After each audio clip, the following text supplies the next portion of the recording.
ज्यादा जरूरी। जितना आप पढ़ते चलें, उन सबको बार बार दोहराते चलें, क्योंकि practice makes a man perfect. जो जितना ज्यादा मेहनत करेगा वो उतना ज्यादा नौकरी के काबिल बनेगा। और किस्मत एक बार दो बार साथ ना दे, फाइनली अगर आप बहुत ज्यादा मेहनती हैं तो भगवान और किस्मत दोनों की कृपा आप पर जरूर होगी। ठीक है, चलिए, अपना कर्म मत भूल जाना, हमेशा पढ़ते पढ़ते जाना। मार्कर तो हम लोगों ने पढ़ा था, अच्छा इसके नीचे है, ठीक है। हम लोगों ने संवैधानिक संस्थाएं पढ़नी स्टार्ट की थी और लगभग इस हफ्ते हमने कई सारी संवैधानिक संस्थाओं के बारे में बातचीत की। हमने जाना निर्वाचन आयोग कैसे काम करता है, कैग क्या काम करता है, CAG को ही हमने थोड़ा सा चेंज किया, CGA बनाया, वो कैसे काम करता है, कब से उसका काम बटा। इसके अलावा हमने पढ़ा UPSC कैसे काम करता है, क्या उसके काम है, उसके कितने सदस्य अध्यक्ष समेत हो सकते हैं, उनकी नियुक्ति कौन करता है। फिर हमने पढ़ा इंडिया में PC प्लानिंग कमीशन को हटा के 2015 में एक नया आयोग बना दिया, नीति आयोग, जिसमें कि काम तो सेम वही है जो प्लानिंग कमीशन के थे, बस एक्स्ट्रा बाहर के जो प्राइवेट सेक्टर के बड़े बड़े उद्योगपति थे, या कह लीजिए निजी क्षेत्र की भी सहभागिता को बढ़ावा दिया गया। फिर हमने देखा कैसे हम नोटा का यूज कर सकते हैं, किस राज्य में सबसे पहली बार, लोकल गवर्नमेंट में छत्तीसगढ़ में, फिर 2013 में कई सारे स्टेट्स में इसको लागू किया गया। सुप्रीम कोर्ट से एक NGO ने कहा कि इसके लिए बटन बनाया जाए, PIL उन्होंने पब्लिक इंटरेस्ट लिटिगेशन याचिका दायर की थी ना, फिर सुप्रीम कोर्ट ने कहा हाँ ऐसा होना चाहिए। 2013 में उसने चुनाव आयोग को निर्देश दिए कि भाई सभी EVMs में आप नोटा का बटन लगाइए। तो ये सब चीजें हमने पढ़ ली। फिर हमने देखा E-गवर्नेंस क्या होती है, इलेक्ट्रॉनिक गवर्नेंस, जिसके तहत हर चीज को ऑनलाइन मुहैया कराया जाए। आप ऑनलाइन सारी चीजों की जानकारी ले सकते हैं, सरकार कितने कहां कैसे प्रयास कर रही है, ये ऑनलाइन अवेलेबल है। आपके सारे फॉर्म्स ऑनलाइन भरे जाते हैं, आपके पेपर ऑनलाइन होते हैं, आपके रोल नंबर ऑनलाइन, मतलब सारे सिस्टम को ऑनलाइन कर दिया, ये कह के कि इससे ट्रांसपेरेंसी आएगी, इससे पारदर्शिता आएगी। वो अलग बात है कि भ्रष्टाचार डे बाय डे बढ़ता ही जा रहा है, इंडिया में कभी खत्म होने की उम्मीद नहीं है जब तक कि लोग जागरूक ना बने। ठीक है, चलिए उसी सीरीज में आज आगे बढ़ते हैं और अब लगभग कंप्लीशन पर आ गई वो वाली फाइल जो आपको मिली है ना, फाइल वो लगभग कंप्लीशन पर आ गई है। आयोगों की अगर बात करूं, आज दो इंपॉर्टेंट चीजें बातचीत करेंगे हम। एक सबसे पहले बात करते हैं वित्त आयोग की। वित्त आयोग जिसको आप कहते हैं फाइनेंस कमीशन, जैसे एक PC था ना प्लानिंग कमीशन, ऐसे इसका नाम है फाइनेंस कमीशन। फाइनेंस कमीशन, ठीक है। अब ये क्या है, अब ये तो समझ गए हैं कि सारा खेल पैसे का है इस देश में। इसमें क्या, पूरी धरती पर खेल ही पैसे का है। चाहे चाइना पढ़ लो, रशिया पढ़ लो, USSR जब था तब पढ़ लो, अमेरिका पढ़ लो, पूरी दुनिया में सबसे बड़ी इंपॉर्टेंट चीज जो मानी जाती है वो है अर्थव्यवस्था का आधार, आपके देश का टोटल पैसा, उसकी वैल्यू, उसकी साख। तो ये जो फाइनेंस कमीशन है, इसका काम क्या है? इसका काम यही है कि कोई लिख रहा है आवाज नहीं आ रही, एक बार देखना जरा आवाज प्रॉपर है कि नहीं है। चलिए वो चेक कर रहे हैं टेक्निकल टीम, अगर कुछ है तो वो उसको ठीक कर देंगे। हो सकता है आपके एक आधे के फोन की भी आवाज में प्रॉब्लम हो। ठीक है, चलिए तो हम बातचीत कर रहे हैं फाइनेंस कमीशन की। फाइनेंस कमीशन, आवाज तो क्लियर है, इन्होंने चला के देख लिया। फाइनेंस कमीशन क्या काम करता है? फाइनेंस कमीशन का मेन काम है, देखो, पैसे से जुड़ा, वित्त से जुड़ा। तो ये आर्टिकल 280 में लिखा गया था हमारे संविधान के में कि भाई ऐसे ऐसे भारत में हर 5 साल में एक बार फाइनेंस कमीशन बनेगा, जो रिकमेंडेशंस देगा, सजेशंस देगा कि कैसे कैसे देश में पैसे का बंटवारा होगा, कौन सा पैसा। कल हमने एक चीज पढ़ी थी कि बहुत सारे टैक्सेस को सेंट्रल गवर्नमेंट इकट्ठा करती है, केंद्र सरकार, और वो स्टेट को ट्रांसफर कर देती है। बहुत सारे को स्टेट इकट्ठा करता है, सेंटर को ट्रांसफर कर देता है। बहुत सारे को सेंटर इकट्ठा करके कुछ हिस्सा स्टेट को दे देती है, कुछ हिस्सा खुद भी यूज कर लेती है। कल हमने ये सब पढ़ा था ना, स्टेट इकट्ठा करके अपने आप भी इस्तेमाल करती है, कुछ ट्रांसफर कर देती है।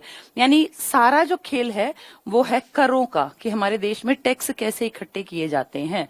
और ये कोई आज की बात नहीं है, इतिहास गवाह है कि जितने बड़े राजा हुए, सुल्तान हुए, बादशाह हुए, सबका जीवन इसी कारण चल पाया क्योंकि उस टाइम भी टैक्सेशन सिस्टम था, उस टाइम भी जनता कर देती थी। ये सदा से जनता का पैसा रहा है।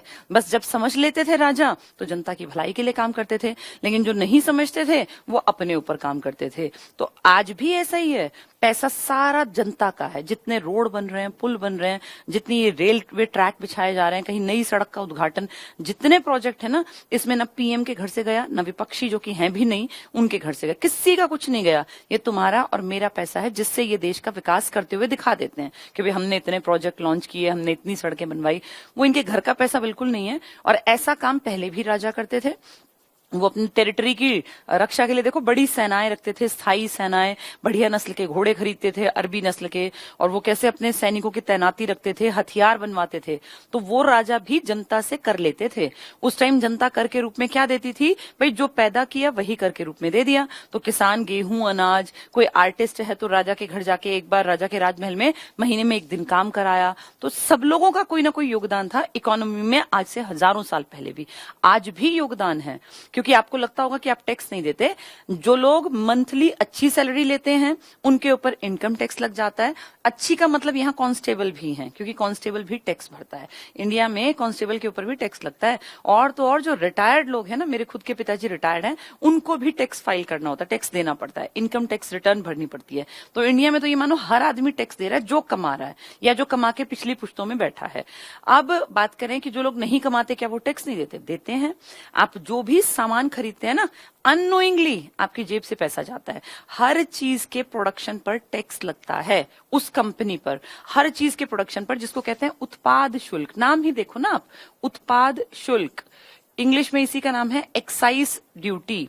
जो चीज उत्पादित हुई, जो भी चीज बनी किसी फैक्ट्री में, इंडस्ट्री में, तो सरकार उसके बदले टैक्स लेती है। ऐसा नहीं होता कि कोई अपने यहाँ पे फैक्ट्री बना के बैठ गया, उसको एक भी रुपया नहीं देना। नहीं, वो जितनी यूनिट निकालेगा, अगर किसी ने मान लीजिए 10,000 जोड़ी जूते बनाए हैं, एक जोड़ी जूते पे अगर 1 रुपया है तो उसके 10,000 रुपए गए, लाख बने तो लाख गए टैक्स। ये तो सिर्फ उसके उत्पादन पर है। फिर जो उसने इनकम की है उनको बेच के, उस पे अलग लगेगा।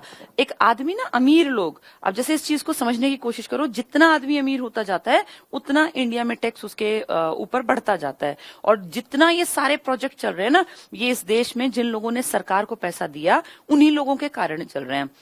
उसमें आप भी शामिल हैं, क्योंकि आप जितना भी सामान खरीदते हैं इस सब पे कहीं ना कहीं उत्पाद शुल्क लगा होता है, और वो आपको देना ही पड़ता है। हर एक को देना है उत्पाद शुल्क, क्योंकि वो कीमत में शामिल होके आता है।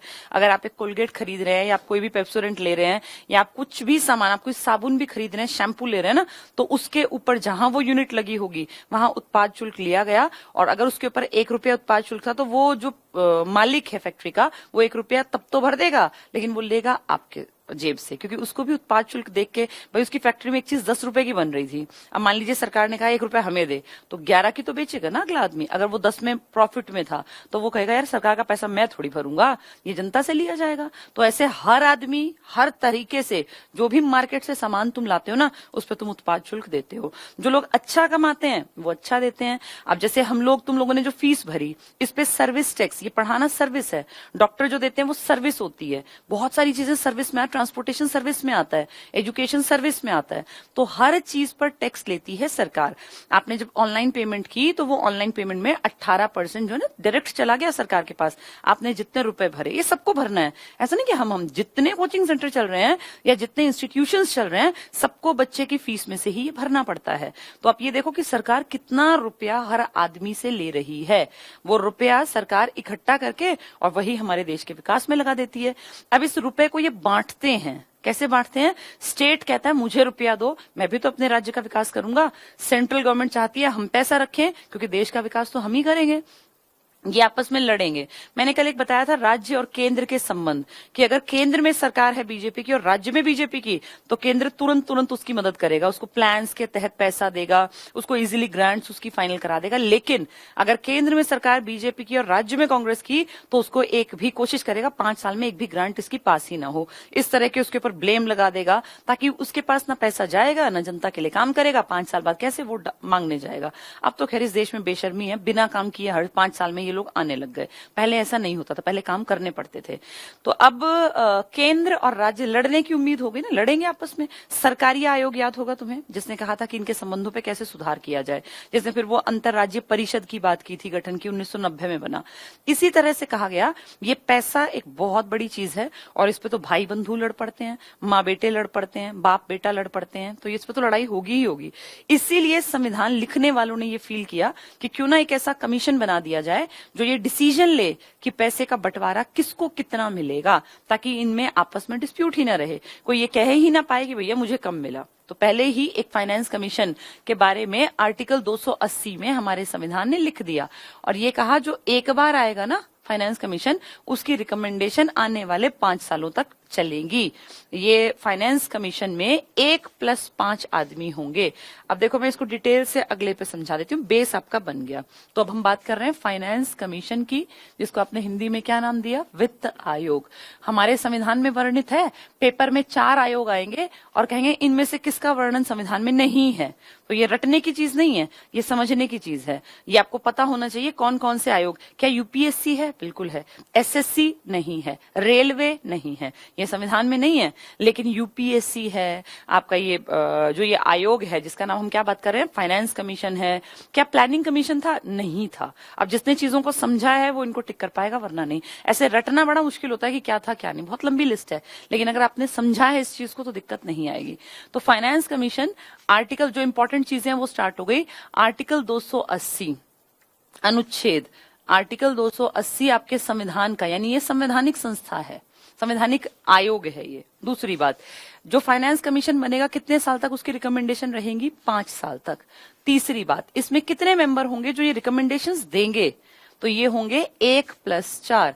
अगर आप समझ पाते हैं तो हर चीज के मेंबर ना ऑड नंबर में बनाए जाते हैं, 5, 7, 9, 11। ऐसा क्यों करते हैं समझ रहे हो?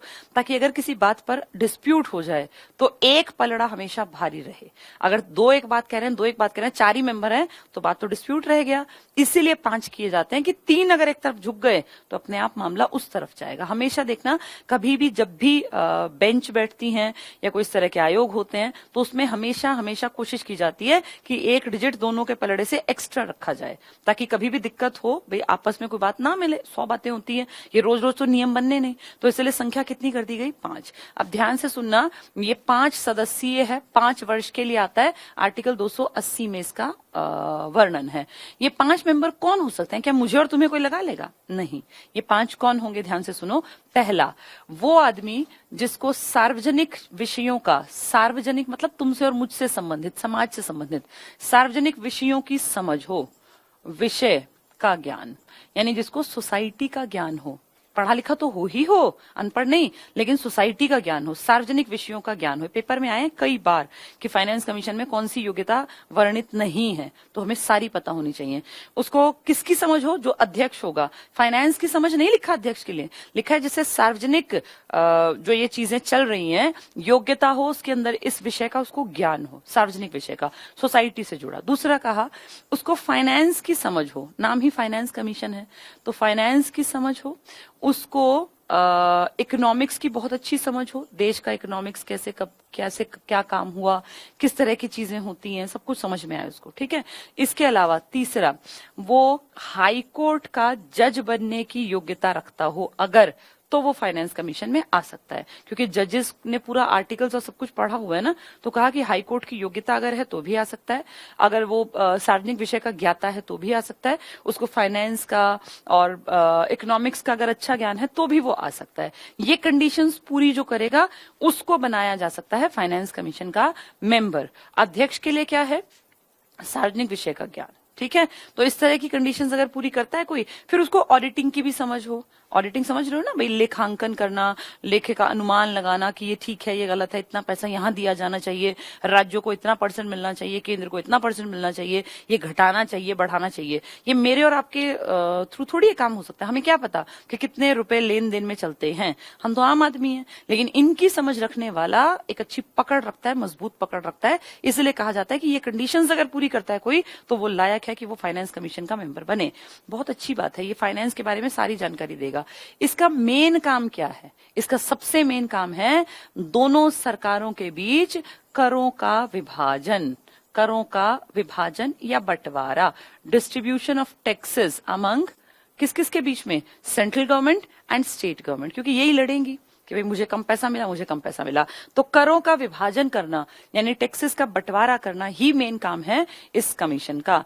ये कमीशन ना ऐसे नहीं कि 5 साल बैठा रहेगा, ये कमीशन बनेगा 1, 1.5, 2 साल, ये पूरी अर्थव्यवस्था को देखेगा, समझेगा ये 5 लोग, और फाइनली ये अपनी रिपोर्ट दे देगा, लो जी पकड़ो ये रिपोर्ट भारत की स्थिति में अब ये करना ठीक रहेगा।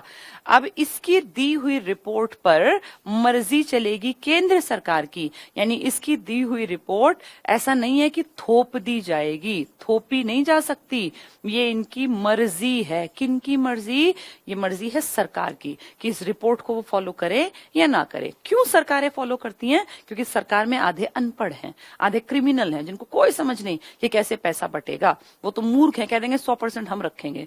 तो इसलिए इसमें जो लोग होते हैं देखो वो हाईली क्वालिफाइड है। अब इतनी क्वालिफिकेशन जिसकी होगी उसकी रिकमेंडेशन भी तो समझदारी भरी होंगी, इसलिए 99.9% इनकी रिकमेंडेशंस को मान लिया जाता है। लेकिन ये लिख रखा है कि इनको मानने के लिए सरकार बाध्यकारी नहीं है, इनकी भाषा में बाध्यकारी नहीं। मैंने तुम्हें लोकल भाषा में समझा दिया, मर्जी है इनकी, माने न माने थोप नहीं सकते। तो ये बाध्यकारी नहीं है।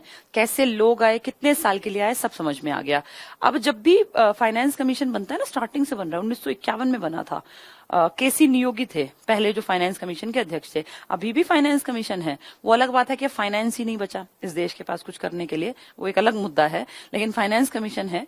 एनके सिन्हा आपके देश के जो फाइनेंस कमीशन अभी चल रही है ना, जिसकी रिकमेंडेशन इस साल से लागू होनी थी, जब ये आपातकाल आया ना आपके देश में, आपातकाल इन द सेंस ये पेंडेमिक, वैसा आपातकाल नहीं, तो हमारे देश में 1 अप्रैल 2020 को 1 अप्रैल 2020 को 15वें वित्त आयोग की सिफारिशें लागू होनी थी इसी साल, और उसमें बहुत सारी बातें कही गई थी। एनके सिन्हा इनका ये आयोग के अध्यक्ष थे और लगभग 2.5-3 साल पहले इनको बना दिया गया था।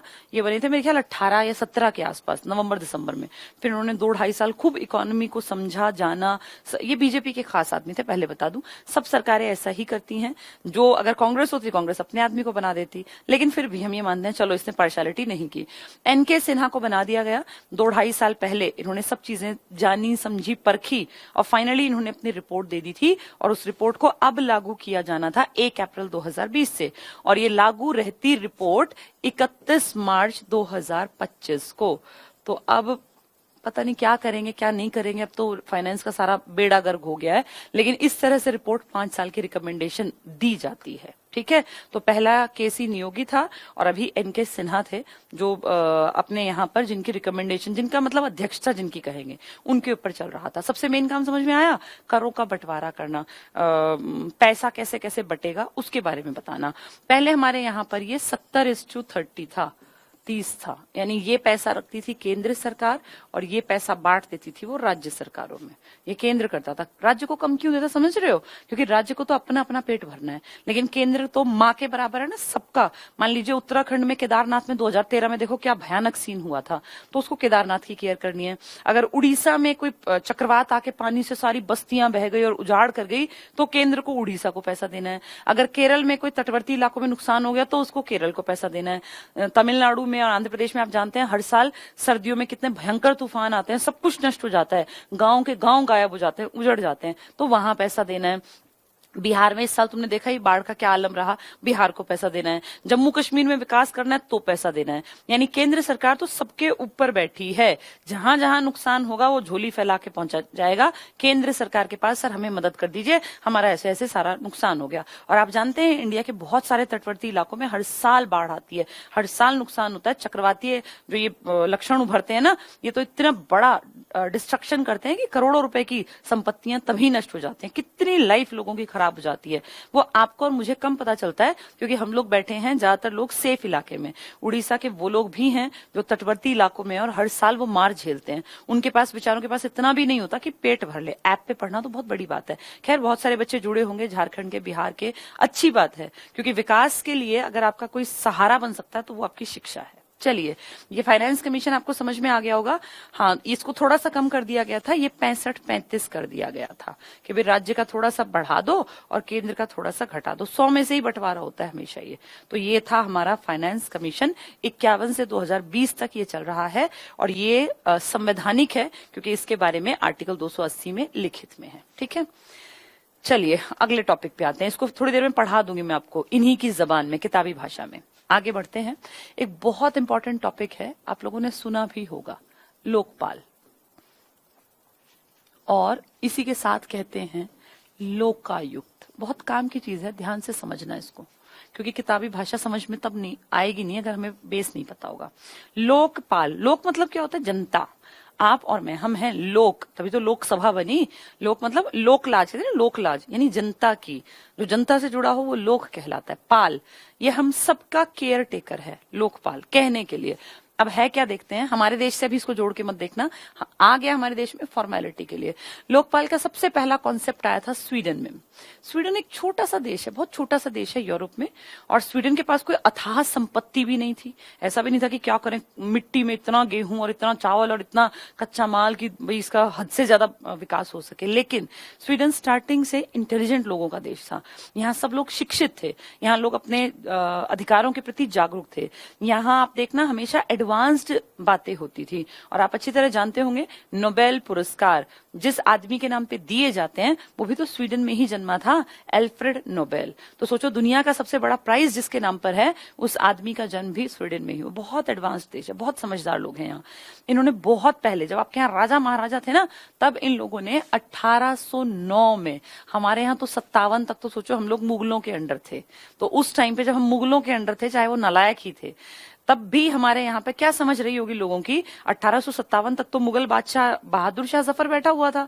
तो 1809 तो पूरा मुगलों का, चाहे कमजोर थे लेकिन मुगल इंडिया के बादशाह थे। उस टाइम वहां लोकपाल का कॉन्सेप्ट आ गया था, उन्होंने लोकपाल बना लिया था, भैया ये हम सबका केयर टेकर है, कोई भ्रष्टाचार कर नहीं सकता लोकपाल है। तो 1809 में स्वीडन में लोकपाल का कॉन्सेप्ट आया।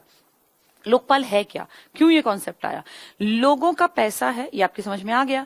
हमारे पैसे का मिसयूज करती हैं सरकारें, सब जानते हैं, लेकिन हम कुछ कर नहीं सकते। क्यों? क्योंकि सरकारों के खर्चों पे सवाल जवाब करने वाली जो वो संस्था थी कैग, वो तो कभी अपनी जिम्मेदारी निभा ही नहीं पाई। क्यों नहीं निभा पाई? क्योंकि उसने जो रिपोर्ट बनाई वो तो सीधी राष्ट्रपति के पास गई, देश की रिपोर्ट अगर कुछ गड़बड़ियां थी, और राज्य की रिपोर्ट चली गई राज्यपाल के पास। और आप अच्छी तरह जानते हो, राष्ट्रपति कठपुतली है, मंत्रिपरिषद के खिलाफ कुछ कर नहीं सकता। राज्यपाल भी कठपुतली है, पीएम जिसको चाहता है राज्यपाल बनवा देता है। तो इस रिपोर्ट में कुछ भी लिखा हो तो क्या फर्क पड़ता है, ना तुम्हें पता ना मुझे पता। प्रतिपक्ष वाले भी जानते हैं भैया 10 साल ये पार्टी खाएगी, इसके बाद हमारा नंबर आएगा। अगर हम आज ची करेंगे, अब तुम आपने देश की हालत देखो, मॉनसून सत्र में क्या रेलवे निजीकरण का, नौकरियां खत्म होने का मुद्दा, यूपीए जैसी भी है, कमजोर मान लिया, 52 सीट लेके बैठे हैं, लेकिन 52 भी तो किसी लोगों ने इनको सोच समझ के दी होंगी। जैसे एक भी सीट अगर आपको जनता देती है तो आपकी जिम्मेदारी बनती है। आप 52 सीट लेके बैठे हैं और माँ बेटा राहुल गांधी और अपनी सोनिया गांधी, कोई भी नहीं है सत्र में। आप ये सोच के देखो कि विपक्ष कोई भी नहीं है ना, और जो बेचारे कमजोर भी हैं वो भी प्रेजेंट नहीं है। कम से कम अपनी जिम्मेदारी इतनी तो समझ लेते हैं कि वहां प्रेजेंट होके, चलो मान लिया बीमार हो सकता है, एक ही तो बीमार होगा, जैसे 2-4 दिन के लिए आके कम से कम अपनी बात तो रख के जानी चाहिए थी ना। जो बीमार है वो नहीं आ सकता।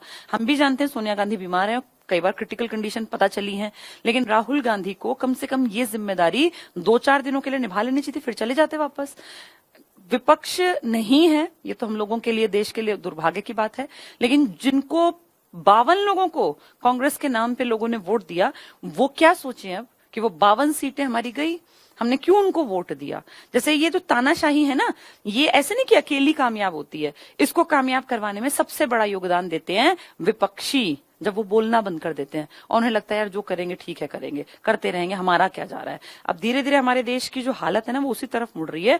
जबान खोलने वाले लोग बंद होते जा रहे हैं, कोई बोलता ही नहीं, और बोलते हैं तो इतने छोटे स्तर के जिनकी पार्टी की इंपॉर्टेंस नहीं है। तो ये बेहद शर्म की बात है कि आज के दौर में कोई इस तरह का तानाशाही की तरफ अगर देश बढ़ रहा है तो कोई बोलने वाला भी नहीं है। चलिए, अब ये आदमी काम करने के लिए बैठाया था, भैया तू रिपोर्ट बना देना, इनके खर्चे बताना गलत और सही के। लेकिन ये रिपोर्ट तो चली गई ऐसे हाथों में जो कभी इंडिया को बताएगा ही नहीं कि रिपोर्ट में गलत है या कुछ भी है। तो हमें तो ये इनसे उम्मीद नहीं रखनी चाहिए, इनको बनवाने वाले पीएम हैं, ये क्यों उनकी बुराई करेंगे।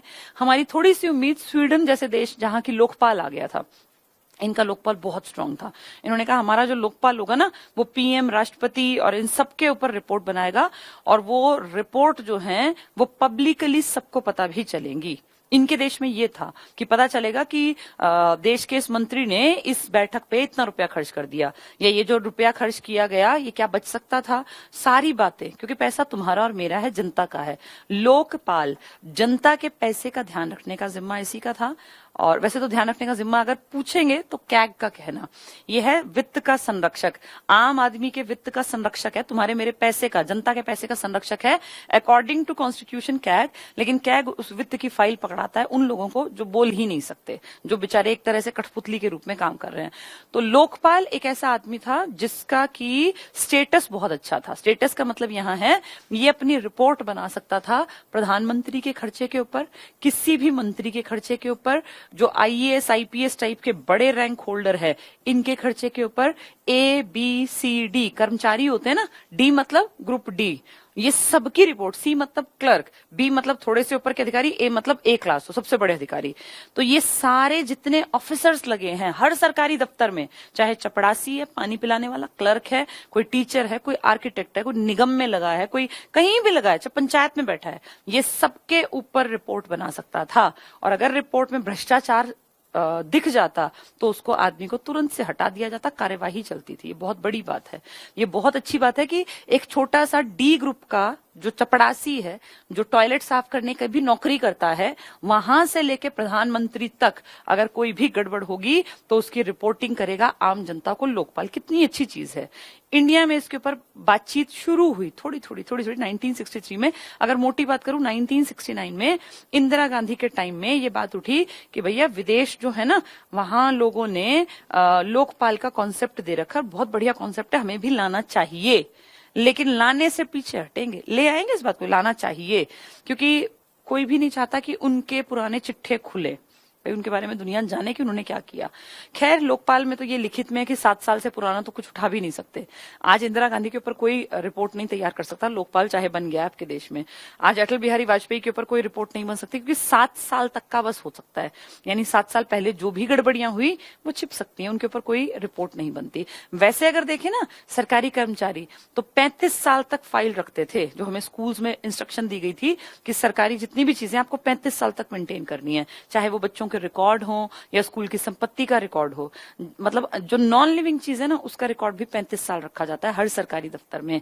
लेकिन इनके ऊपर 7 साल से पुरानी फाइल नहीं खुल सकती। ये हमारी एक कंडीशन है लोकपाल की, जो हमने एक लचर पचर बिना रीढ़ की हड्डी का लोकपाल खड़ा कर दिया ना, दिखावटी, उसके बारे में बातचीत है। तो स्वीडन ने तो बहुत अच्छा कॉन्सेप्ट दिया, एक एक आदमी डरे, चाहे वो चपड़ासी है, क्लर्क है, टीचर है, इंजीनियर है, डॉक्टर है, सरकारी, क्योंकि सरकार का पैसा जनता का पैसा यूज करता है हर आदमी। और अगर तुम भ्रष्टाचार करोगे तो जनता को पता होना चाहिए कि तुम क्या कर रहे हो। पीएम, मंत्री, विधायक, सांसद सब इसके घेरे में आ गए। बहुत ही बढ़िया बात थी। 1969 में इंदिरा गांधी के टाइम इसको लाया गया जानबूझ के, खुद ही जानते थे कि इसको पास ही नहीं करने देंगे, हम सब जानते थे। 1969 से 2014 कितना लंबा टाइम है, आप खुद देखो कितनी सरकारें आई और गई।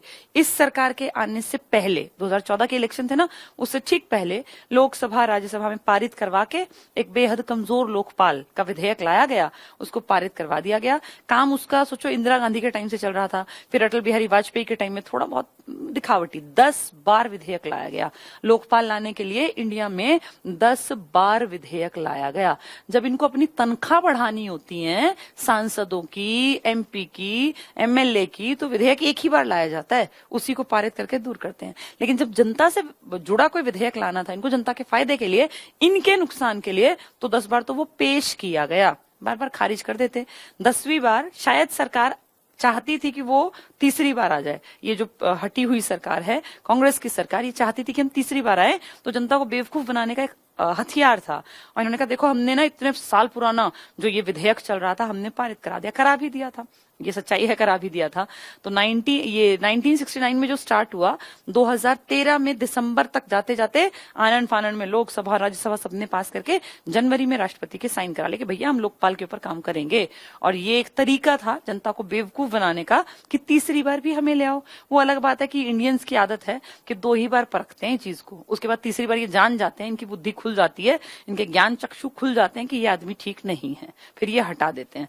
तो ये 10 बार विधेयक लाके फाइनली 2014 की जनवरी में इस पर राष्ट्रपति ने साइन किए और ये बन गया। सरकार बदल गई, बनने के बावजूद इस सरकार ने फिर हाथ खड़े कर दिए, क्यों टेंशन लेनी, चलो ना पड़ा रहेगा साइड में, क्यों बनाना, अभी तो हम आए हैं सरकार में, आते ही लोकपाल बना दें और लोकपाल बना दें ताकि हमारे खर्चे पकड़े जाएं। नहीं किया काम, पास हो गया था, कानूनन कह दिया था ठीक है बनेगा, लेकिन पास होने के बावजूद नहीं बनाया और कोई कुछ बोल नहीं पाया, न तुम न मैं, क्योंकि जनता की सुनता कौन है। इलेक्शन होने के बाद 2014 की जनवरी में जो चीज पास हुई, पूरा 14, 15, 16, 17, 18 पूरा 5 साल पूरे गए। ये इस सरकार की बात कर रही हूँ आपकी।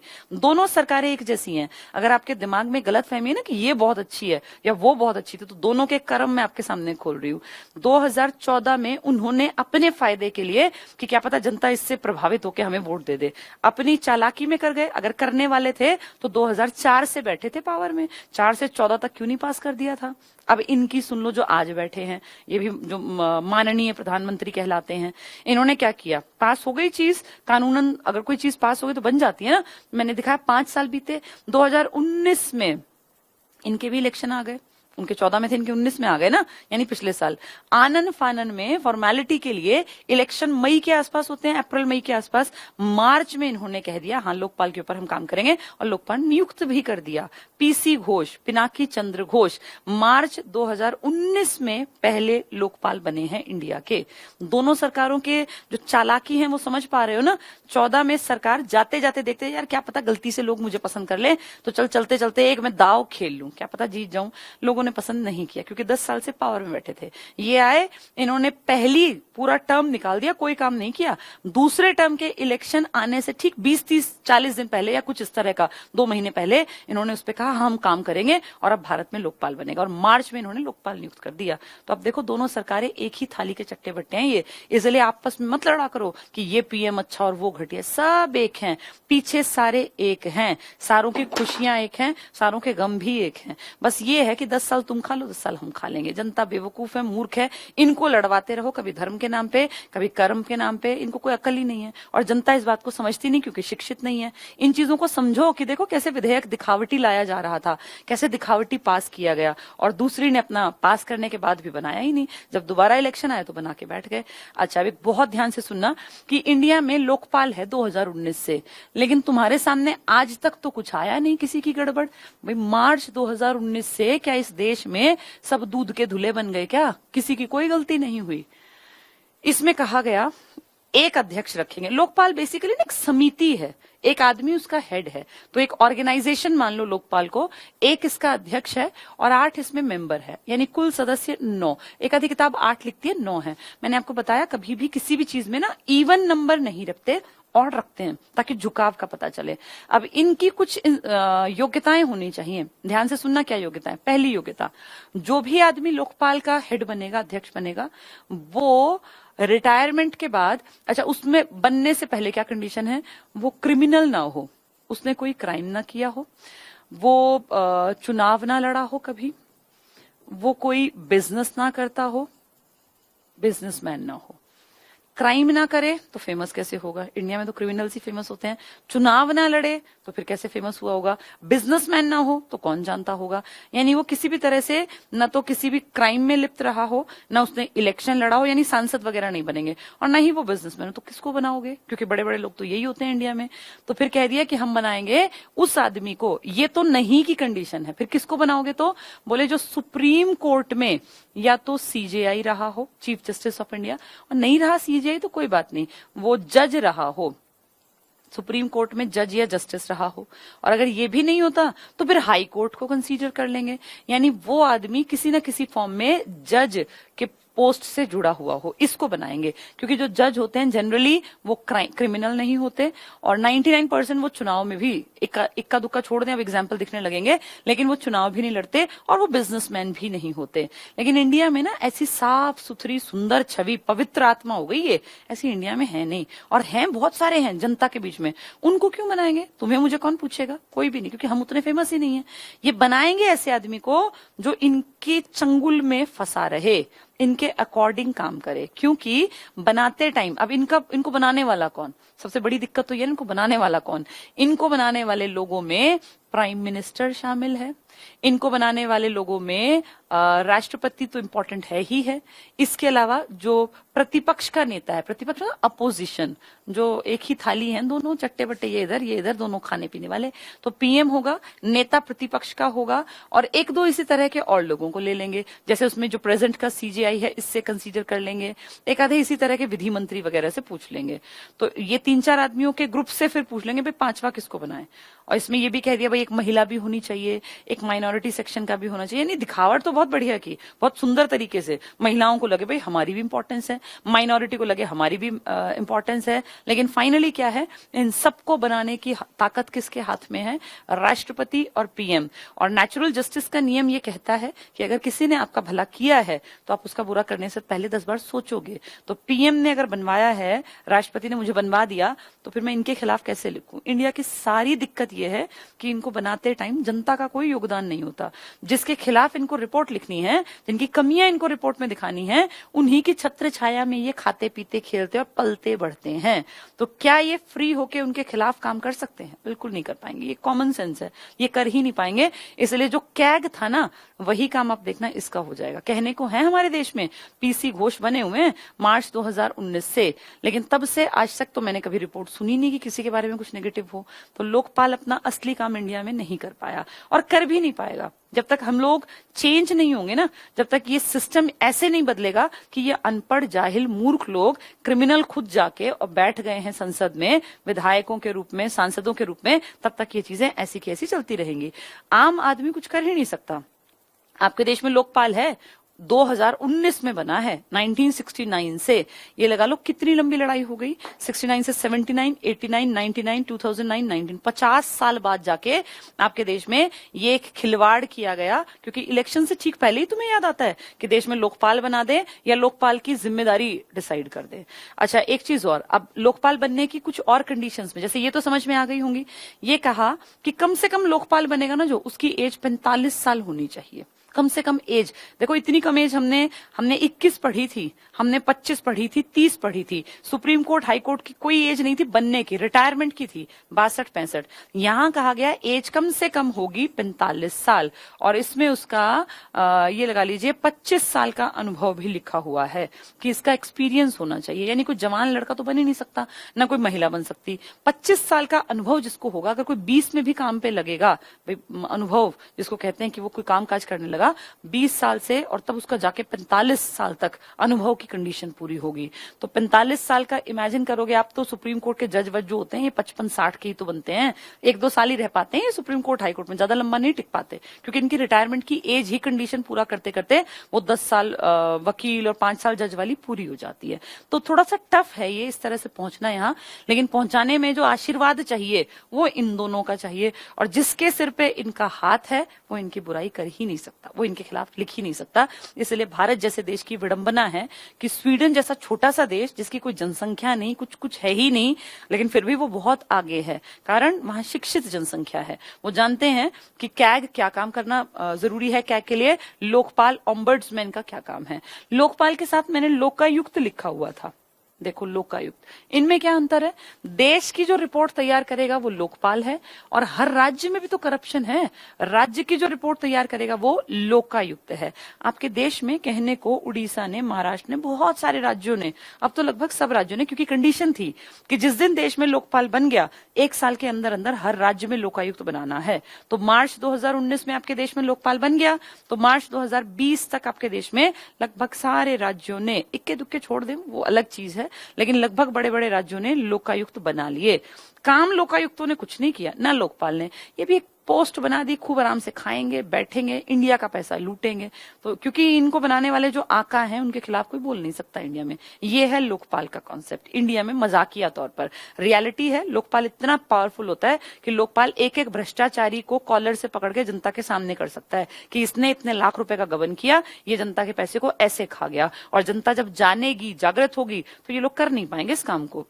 लेकिन जनता को ना कुछ पता ना अता। अब हमारे देश में लगभग आप ये मान के चलो 99% लोगों को तो लोकपाल का काम ही नहीं पता। ये पता ही नहीं कि लोकपाल नाम की संस्था भी है। 99% को। आप पढ़े लिखे हैं, आप जितने कितने लोग हैं, अपने पेरेंट्स से पूछ के देखना, किसी को नहीं पता। क्योंकि इन सब के प्रति जागरूकता फैलाने की जिम्मेदारी जो निभानी चाहिए टीवी चैनल्स को या रेडियो को या अखबारों को, वो कोई लिखता ही नहीं। आपने कब पढ़ा लोकपाल के ऊपर एक आसान सी भाषा में लेख आया हो कि जिसको एक गांव का किसान जो बस कभी कभी अखबार देख लेता है वो भी पढ़ के समझ सके कि अच्छा अब देश में ऐसे लोग बनेंगे? किसी को कोई मतलब नहीं। और लेख छपेंगे तो इतने टफ छपेंगे कि पढ़ा लिखा ही अवॉइड करेगा। ये कैसी भाषा, कुछ समझ में नहीं आ रहा। इतना टफ बना के कॉलेजियम व्यवस्था के अंतर्गत यह प्रावधान किया गया। अब बेचारा किसान, मजदूर, रिक्शा चलाने वाला वो कैसे पढ़ लेगा इसको और कैसे समझ लेगा?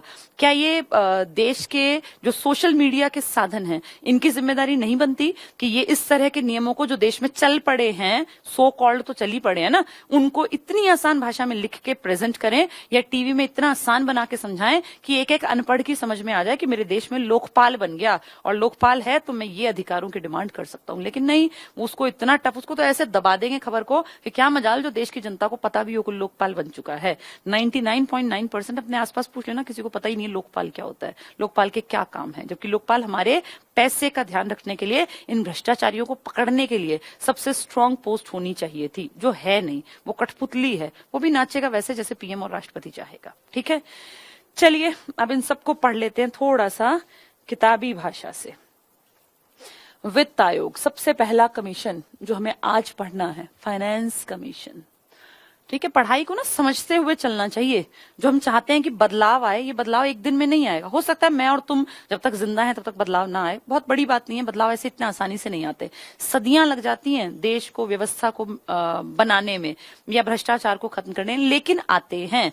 इसके बहुत सारे एग्जाम्पल हैं। फ्रांस की जो राज्य क्रांति थी वो एग्जाम्पल है। अमेरिका ने जो ब्रिटेन से चंगुल से अपने आप को आजाद कराया वो एग्जाम्पल है। इंडिया का एग्जाम्पल इसलिए नहीं दे रही क्योंकि इंडिया ने अपने आप को आजाद नहीं कराया। आप पढ़े लिखे लोग हैं, आप जानते हैं इंडिया में ट्रांसफर हुआ था पावर का। इंडिया इंडिपेंडेंट नहीं बना था, वो हमें आजाद करके चले गए थे। वो यहां से ट्रांसफर करके, लो भैया ये पावर हम जो यूज कर रहे थे ना, ये तुम्हारे कंधों पे डाल दी। इंडिया आजाद कभी नहीं हुआ था। अमेरिका आजाद हुआ था क्योंकि अमेरिका लड़ा मरा था आजादी के लिए और अंग्रेजों के पैर उखाड़ दिए थे। उसने कहा था अगर प्रतिनिधित्व नहीं तो कर नहीं, हम नहीं देंगे टैक्स अगर हमें तुम लोग सरकार में मेंबरशिप नहीं दोगे। हमारी कहां इतनी औकात थी कि हम ये बात सोच पाते? हमने ऐसा कुछ नहीं किया। हमने फॉर्मेलिटी के लिए यात्राएं की, पद यात्राएं की, दिखावटी हमने सारे काम किए, लेकिन अपने हक के लिए एग्जैक्टली जो करना चाहिए था वो अंग्रेजों के टाइम भी नहीं किया, अभी भी नहीं कर रहे, 2020 में भी नहीं कर रहे। चलिए, वित्त आयोग, फाइनेंस कमीशन, एफसी, भारतीय संविधान के अनुच्छेद 280, पहली चीज तो अनुच्छेद ही पूछ लेंगे, 280 में वित्त आयोग का प्रावधान किया गया। इसका गठन एक अध्यक्ष, ये क्वेश्चन है, एक अध्यक्ष और 4 सदस्यों से मिलकर। तो गठन का प्रावधान संविधान में है, आर्टिकल 280 में 5 मेंबर्स हो सकते हैं, 5, 7, 9, 11, इसमें 5 हैं, एक अध्यक्ष और 4 अन्य, जिनकी क्वालिफिकेशन मैंने आपको बता दी, बहुत इंपॉर्टेंट है। 5 मेंबर 5 साल के लिए आते हैं, इनमें से एक अध्यक्ष होता है, आर्टिकल 280 में ऐसा लिखा था। राष्ट्रपति द्वारा वित्त आयोग के अध्यक्ष और सदस्यों की नियुक्ति 5 वर्ष के लिए की जाती है। 5 मेंबर 5 साल राष्ट्रपति बनाएगा। राष्ट्रपति मर्जी से किसी को बनाएगा ही नहीं, वो तो पीएम की सलाह लेगा। नेक्स्ट, वित्त आयोग के अध्यक्ष यानी 1 और सदस्य यानी 4 के लिए योग्यताओं का निर्धारण संसद द्वारा किया जाता है। ये जो इतने हाईली क्वालिफाइड आने वाले हैं, जिनको फाइनेंस की समझ है, ऑडिटिंग की समझ है, पूरे लेखा जोखा सब कुछ आता है, जो हाई कोर्ट में जज बनने की लायकियत रखते हैं, जिनको पब्लिक सारे चीजों की समझ है, इनकी योग्यता निर्धारित करने के लिए अनपढ़ आदमी आएंगे। ये लिखित में है, क्योंकि सांसद मतलब जो मुझे सबसे अच्छा शब्द लगता है वो यही है। खुले प्लेटफॉर्म पे हम बोल नहीं सकते, लेकिन तुम भी जानते हो कि 90% लोगों को तो तमीज तहजीब भी नहीं है, जिनको हमने सांसद बना के भेज दिया।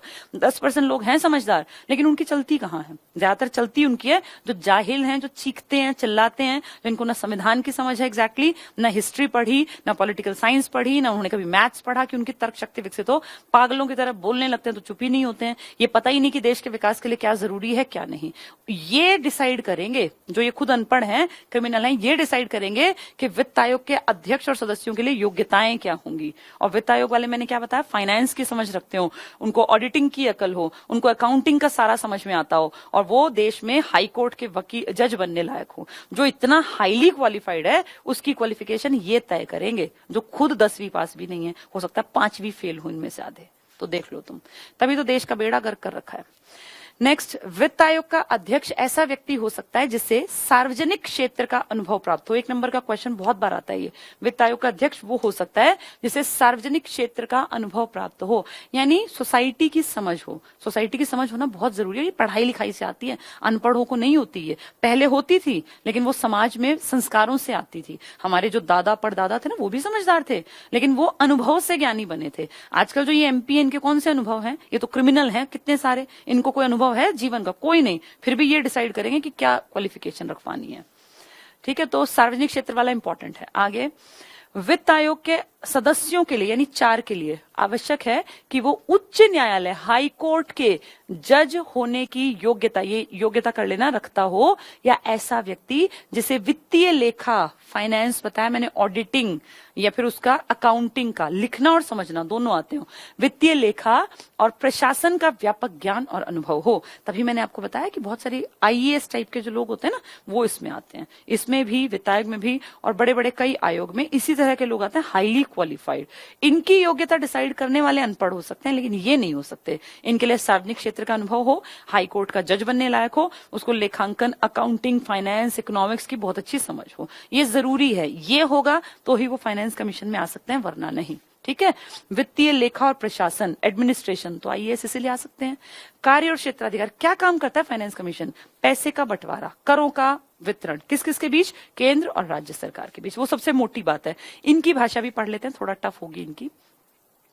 भारतीय संविधान के अनुच्छेद 281, अब 80 में लिखा है कमीशन, तो 81 में उसके बारे में बताएंगे, के अनुसार वित्त आयोग को निम्नलिखित कार्यों और दायित्वों के संदर्भ में अपनी सिफारिशें देनी होती हैं।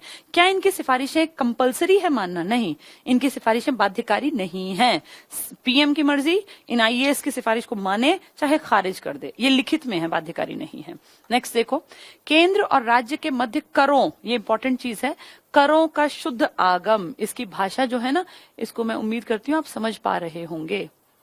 देखो, बहुत छोटी सी चीज है, केंद्र और राज्य, इनके बीच बटेगा पैसा। करों के शुद्ध आगमों के वितरण, थोड़ा टफ लग रहा है, लेकिन इसका मतलब है टैक्स का बंटवारा, स्टेट और सेंट्रल लेवल पर टैक्स का बंटवारा।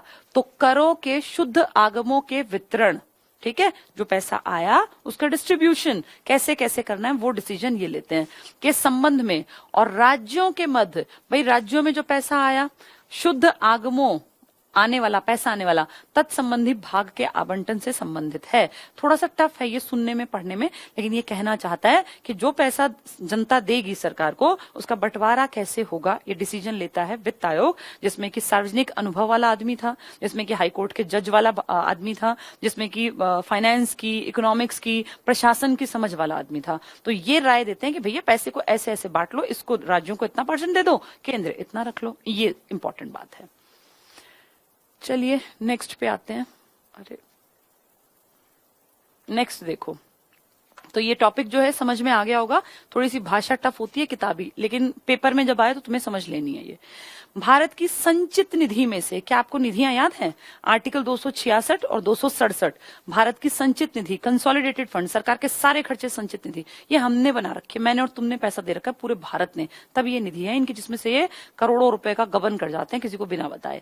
एक होती है आकस्मिक निधि, राष्ट्रपति के पास उसकी पावर होती है, अगर संसद ये संचित निधि से पैसा निकालना है तो संसद की परमिशन लेनी पड़ेगी। संसद की क्यों? क्योंकि मैंने और तुमने संसद में भेज रखे हैं अपने विश्वास पात्र जो आदमी थे वो अपने नेता चुन के, तो संसद परमिशन देगी आर्टिकल 266 के अकॉर्डिंग। और अचानक से कोई आपदा आ जाए, कल ही पैसा चाहिए, तो संसद तो नहीं बैठी हुई, फिर क्या करे? फिर राष्ट्रपति की मर्जी से, एक आदमी है ना वो, आकस्मिक निधि से पैसा निकाल लेंगे और उसको यूज करके वापस उसमें डाल देंगे। ठीक है, तो क्या कह रहे हैं, भारत की संचित निधि आर्टिकल 266 में से राज्यों के राजस्व में सहायता अनुदान को व्यवस्थित करने वाले सिद्धांतों के संबंध में, यानी किस राज्य को कितनी हेल्प करनी है, तो वो संचित निधि में से निकाल के देगा ना पैसा, तो उसके बारे में ये रिकमेंड करता है भाई इस तरह की दिक्कत है तो ये वाले पैसे दे देना।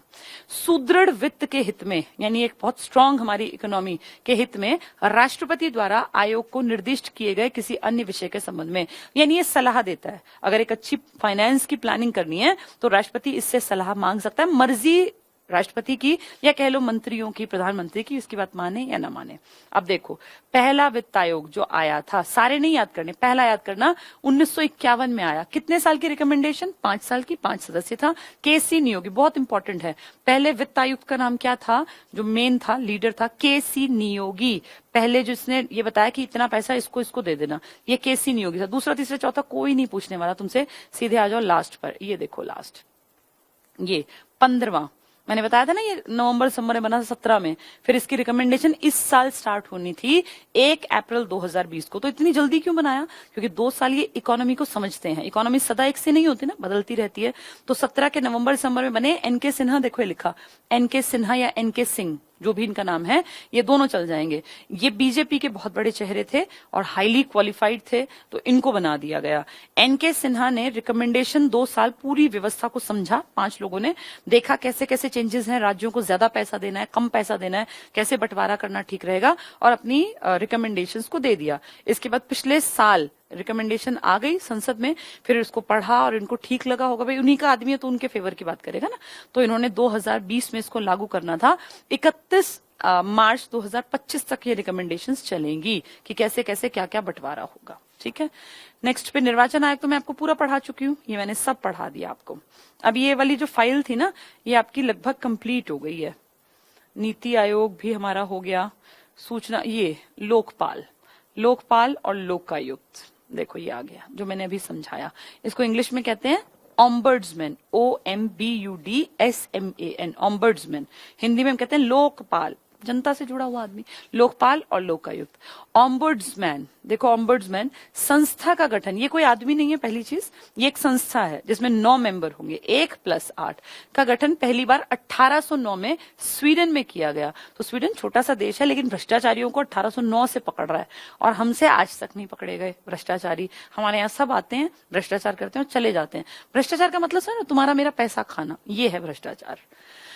आगे क्या कहते हैं, लोकपाल से संबंधित प्रस्ताव भारत में पहली बार 1969 में आया। काम तो इससे पहले भी कर रहे थे, लेकिन प्रस्ताव ले आए दिखावटी कि देखो हम लोकसभा में इसको पारित करने वाले। 1969 इंदिरा गांधी का टाइम था।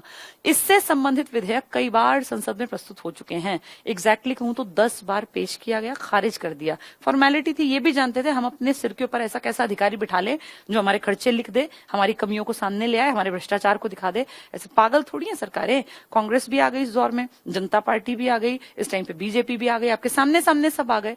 अगर इतने ही बनाने वाले थे तो क्यों नहीं बना दिया किसी भी पार्टी ने? सारी ही तो आई और चली गई। 1969 में मान लिया कांग्रेस थी, नहीं बनाना चाहती थी। 77 के इलेक्शन में तो जनता पार्टी आई थी, तब भी तो अटल बिहारी वाजपेयी थे, एक बड़े लीडर मोरारजी देसाई थे, तब भी तो नहीं बना। फिर दोबारा देखें तो कांग्रेस आई, कांग्रेस के बाद फिर 90 के दशक में अगर देखते हैं तो छोटे मोटे जो पीएम आए थे उन्होंने कौन सा बना दिया। फिर दोबारा से हमने देखा था कांग्रेस आई थी 91, 96, फिर 96 से 99 तक लगातार। फिर ये 13 दिन के पीएम के रूप में अटल बिहारी वाजपेयी जी, HD देवेगौड़ा, इंद्र कुमार गुजराल। फिर लगातार 1998 से 2004 तक बीजेपी रही थी, तो वो अगर वो चाहती तो बना सकती थी ना। फिर 2004 से 14 फिर कांग्रेस रही। इनको चलते चलते बड़ा याद आया कि हम इसको पेश करवा दें प्रस्ताव को, और फिर अगली सरकार भी आके बैठ गई। 5 साल हो गए तब तो याद नहीं किया। 2019 में जब इलेक्शन आए तो बोले हाँ लोकपाल बना दो। अब इस बात को समझो कि ये सब नहीं चाहते थे, कांग्रेस भी, बीजेपी भी, जनता पार्टी भी, सब आ चुके। कोई अछूता नहीं है कि उसको पार्टी मिल जाती सरकार तो वो बना देता, किसी ने भी तो काम नहीं किया। 1969 में आया, इससे संबंधित विधेयक कई बार संसद में प्रस्तुत हो चुके। सरकारें आई और चली गई, किसी को क्या मतलब कि इसको लागू करे। आगे देखो, प्रथम प्रशासनिक सुधार आयोग की सिफारिश पर पहली बार भारत में लोकपाल और लोकायुक्त की नियुक्ति की व्यवस्था की गई है। कैसी झूठी व्यवस्था है, मैंने तुम्हारे सामने सब दिखा दिया स्पष्ट कि इन सब के ऊपर भी हाथ किसका है, राष्ट्रपति और पीएम का। आगे कहते हैं 2001 में लोकपाल संबंधी विधेयक में प्रस्ताव किया गया कि लोकपाल एक त्रिस्तरीय संस्था होगी। क्या बोले, इसमें 3 स्तर बनाएंगे, प्रधानमंत्री, केंद्रीय मंत्री, सेंट्रल लेवल के मिनिस्टर, सांसद आदि इसके कार्य क्षेत्र में आएंगे, यानी इन सब के खर्चे के ऊपर ये नजर रखेगी। तुम्हें लगता है ये ऐसा करेंगे? इन्होंने इसके साथ एक लूप होल छोड़ा, बोले ठीक है रख लेना, लेकिन कुछ खर्चे हम किसी को नहीं बताएंगे। अब कुछ खर्चों में ये कौन से छिपा लेंगे हमें क्या पता, बोले कि हम इस तरह के खर्चे नहीं बताएंगे जो देश की व्यवस्था के ऊपर कोई गड़बड़ ला सके। अब तुम सारे गबन करोगे पैसे और कह दोगे अगर हम ये बताएंगे तो देश की व्यवस्था। आप ये देख लो ना, पीएम रिलीफ फंड की जानकारी नहीं मिल सकती, ये कितनी गलत बात है। जनता ने जो चंदा दिया, सबने चंदा दिया, सब लोगों ने, जो अमीर थे या जो अफोर्ड कर सकते थे। ऐसा नहीं कि ये बहुत बड़ा कोई एहसान किया, ये आज नहीं, ये सदा से जिम्मेदारी रही। समाज में जो लोग हैव्स में आते हैं, यानी जिनके पास भगवान ने पैसा दिया, जिनकी किस्मत अच्छी थी, जिन्होंने मेहनत की, कमाया, अगर विपदा आती है, आपदा आती है, तो ये सबकी मिलीजुली साझी जिम्मेदारी होती है कि समाज के गरीब तबके को मिलके इस लायक तक उठा दें कि वो मरे ना, भूख से ना मरे। हर आदमी ने जितना बन पड़ा, किसी ने 2000 भी दिए, किसी ने 500 भी दिए, किसी ने 100 भी दिए। जो वेल टू डू थे उन्होंने 50,000 भी दिए, लाख भी दिए, हमने भी पैसे दिए, जितने हमसे बन पड़े उस टाइम हमने 11 लाख रुपए दिए। उस तरह से कितने लोगों ने करोड़ों भी दिए, जैसी जिसकी इनकम थी दे दिया। बहुत अच्छी बात है, देना चाहिए। अगर आपदा आती है देश पर तो हम सबकी नैतिक जिम्मेदारी है इस देश के लिए, हम अगर हमारे पास है तो खर्च करें, क्योंकि उस टाइम सच में देश में जरूरत थी। लेकिन ये दुख हुआ जब ये बाद में पता चला। पहले क्यों नहीं बताई ये बात, जब लोग दान दे रहे थे, बाद में कह दिया जब जैसे आरटीआई वगैरह कुछ लोगों ने कहा कि पता चले ना कितना रुपया आया पीएम रिलीफ फंड में, सीएम रिलीफ फंड में, तो कहा कि इसके खर्चे हम किसी को बताएंगे नहीं। क्यों नहीं बताओगे? ये जनता का पैसा इकट्ठा किया, जनता ने तुम्हारे पर विश्वास करके कि तुम देश के हित के लिए इसको खर्च करोगे, राज्य के हित के लिए खर्च करोगे, तो क्या तुम्हारी जिम्मेदारी नहीं बनती कि? और किस टाइम पे दिया जनता ने? जब ये दिख रहा था कि सब कुछ बंद हो जाएगा, ये भी नहीं पता था कि सांसें बचेंगी देश की कि नहीं बचेंगी। उस टाइम पे लोग अपनी तनख्वाहों में से 1000-1000 रुपया, 4-4 हजार रुपया, जो जितना अफोर्ड कर पाया सबने दिया, लाख भी दिए, करोड़ भी दिए। तो क्या उनकी जिम्मेदारी नहीं है कि उन्होंने जो योगदान दिया उनको पता चले कि मेरे दिए पैसे से इतने लोगों को ये सुविधाएं मिल पाई?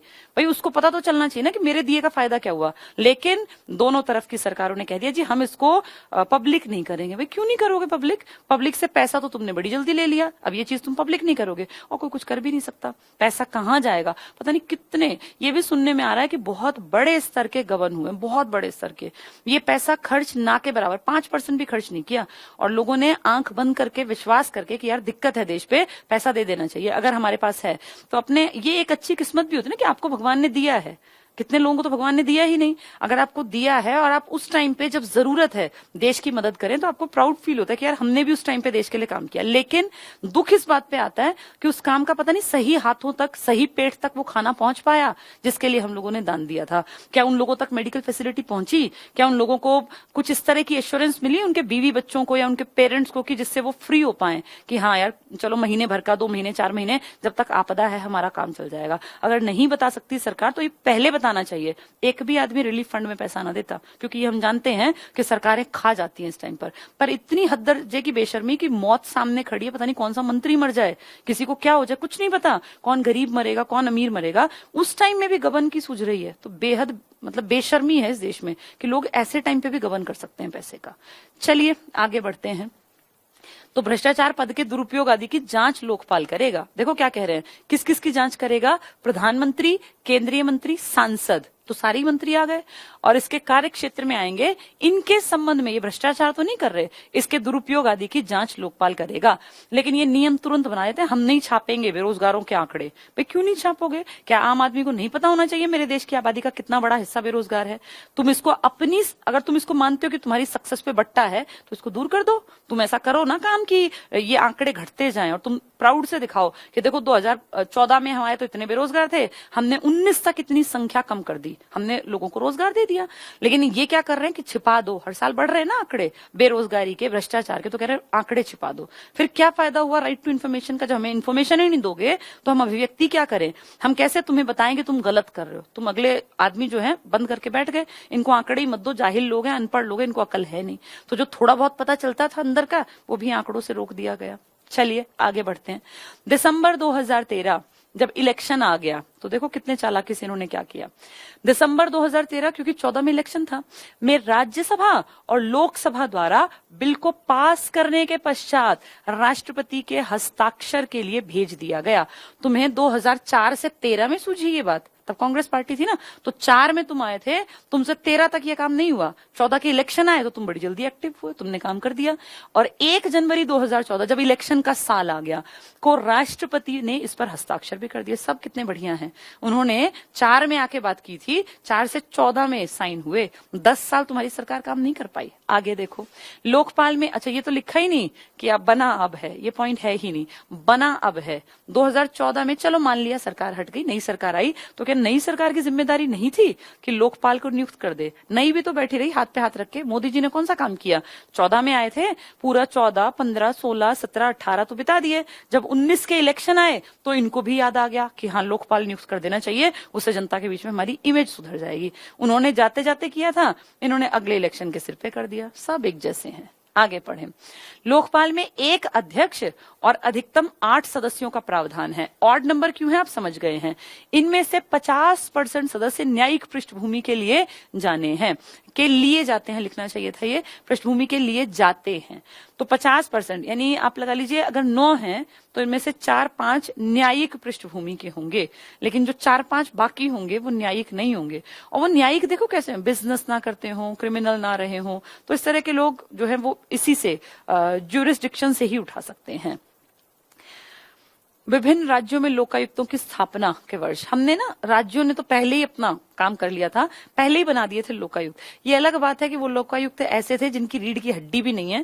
जो रीढ़ की हड्डी इस यूज किया जाता है उसके लिए जिसके हाथ में कोई पावर ना हो, जो कोई कुछ कर ना सकता हो। वैसे तो 70 में तुम्हें दिखाई दे रहा है, लेकिन आज तक इंडिया में ऐसा स्ट्रांग लोकपाल लोकायुक्त नहीं बना जो सच में अपना काम कर सके। सच में काम ये है कि हर भ्रष्टाचारी के ऊपर तुम्हारी नजर हो, हर भ्रष्टाचारी भ्रष्टाचार करते हैं हमारे पैसे का, वो सामने आए। देखो अगर कोई तुमसे पैसा ले रहा है और सर्विस दे रहा है, एक सब्जी वाला है, वो उसने मान लीजिए 10 रुपए की भिंडी तुम्हें 12 की बेच दी, कोई दिक्कत नहीं है, वो भ्रष्टाचार है सच नहीं है, क्योंकि उसने कुछ ना कुछ सर्विस तो आपको दी ना। 1-आधा रुपया अगले के परिवार है, बच्चे हैं, इसको मानते ही नहीं। भ्रष्टाचार वो है जब ऊपर से सैंक्शन हुआ 50 करोड़ का प्रोजेक्ट और सरकार ने उसको 5 करोड़ में बना के 45 करोड़ डकार गए और जनता को बेवकूफ बना गए, वो है बड़ा भ्रष्टाचार। भ्रष्टाचार इतनी ऊपर बड़ी बड़ी जो चीजें कर रही है ना, फिर उसको देखा देखी नीचे वाले और एक चपड़ासी भी भ्रष्टाचारी बन गया कि वो फाइल को आगे बढ़ाएगा तो वो आपसे 2000-5000 रुपए लेगा, तब आपकी फाइल आगे बढ़ेगी। ये सच्चाई है, कड़वी सच्चाई, और सबको इस दलदल में उतरना पड़ता है। अगर आप नहीं उतरेंगे ना तो आपकी फाइल ही आगे नहीं बढ़ेगी। मैं खुद गवर्नमेंट जॉब में थी, फाइल्स को आगे बढ़वाना एक जंजाल है। आप डेली परेशान होते हैं, जाके वहां लाइनों में खड़े होते हैं। और ये हाल तो मैं एजुकेशन डिपार्टमेंट का बता रही हूँ, सबको खुल्लम खुल्ला पता है। एजुकेशन डिपार्टमेंट दिल्ली में जब मैं नौकरी पे थी तो ये था कि भैया फाइल आगे बढ़वानी है तो क्लर्क को 2000 रुपए दे दो, फाइल बढ़ जाएगी, नहीं तो फाइल दबी पड़ी रहेगी। आपको अगर इंक्रीमेंट लगवाना है ना, हर साल सरकारी तनख्वाह बढ़ती है, हर साल आपका काम अच्छा हो चाहे बुरा हो, तनख्वाह बढ़ जाती है। कोशिश करनी चाहिए अच्छे के कारण बढ़े, क्योंकि वो कहीं ना कहीं आपके कर्मों को बिगाड़ देगा अगर आप बिना कर्म किए पैसा खाएंगे। हर साल इंक्रीमेंट लगते थे, मेरे 2 इंक्रीमेंट नहीं लग पाए थे क्योंकि उस टाइम में छुट्टियों में थी। तो वो 2 इंक्रीमेंट बढ़वाने के लिए मैं 3-4 बार गई, वो फाइल ही ना, मतलब कभी कहें कि फाइल मिली नहीं मैडम आपकी, कभी कहें कि डीसी साहब नहीं आए, सब बहानेबाजी थी। फिर जैसे पता चला, मैंने कहा मेरी फाइल जो आगे नहीं चल रही, तो फिर किसी ने पूछा, हमारे स्कूल में एक मैम थी, काफी मैच्योर थी, वो रिटायर होके एक्सटेंशन पे आई हुई थी, नर्सरी टीचर थी वैसे वो। तो उन्होंने कहा बेटा तुमने कुछ क्लर्क वगैरह को पैसे दिए? मैंने कहा नहीं, मैंने तो कोई पैसा नहीं दिया, और मुझे पता ही नहीं था। तो उन्होंने कहा नहीं, ऐसे फाइल बढ़ाएंगे नहीं, आपको 2-4 हजार रुपए मिठाई उठाई देनी पड़ेगी। इतना ज्यादा घटियापन है कि क्लर्क सबसे निचले स्तर का जो बाहर बैठा पियन है ना, जो डीसी के कमरे के बाहर बैठा है, जो एमटीएस के थ्रू लगाए या ग्रुप डी के थ्रू, वो भी पैसा खाता है। वो पैसा खाएगा तो आपकी फाइल को पहुंचा देगा, और नहीं तो डीसी साहब नहीं आए, डीसी साहब आज शाम को लेट आएंगे, डीसी साहब जो है आज जल्दी चले गए, रोज के ये बहाने हैं। तो ये भ्रष्टाचार इतने हद तक लिपता है और आप कहां से बचेंगे, कहां से आप बचेंगे? बहुत बुरा हाल है इस देश में।